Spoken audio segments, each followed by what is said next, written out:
Welcome to Burlap Teachers. Enjoy the video. You start by diagnosing the cause, don't guess. Open YouTube Studio, go to Monetization and Policy sections, and note the exact reason given. If it's a strike, record the strike date and affected videos. If it's advertiser suitability, list flagged timestamps. Once done, gather contracts, release forms, and raw footage to prove original content. Also export video metadata and analytics. This builds your case. Make sure you capture screenshots and save emails so you can reference specific claims when you prepare your appeal. Now prepare an appeal that explains both how and why your content complies. Write one clear opening sentence stating the issue, then list specific timestamps and exact changes you made.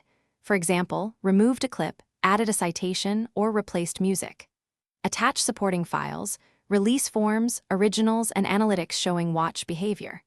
Once complete, submit via the monetization appeal form or copyright counter notice where appropriate, and request manual review. Keep tone factual, avoid emotion. You increase success, finish by tracking the review and preparing next steps if it fails. Check your email and YouTube Studio twice daily. Respond fast to info requests. If they deny the appeal, analyze their feedback, strengthen your evidence, and escalate through creator support or your partner manager, if you have one.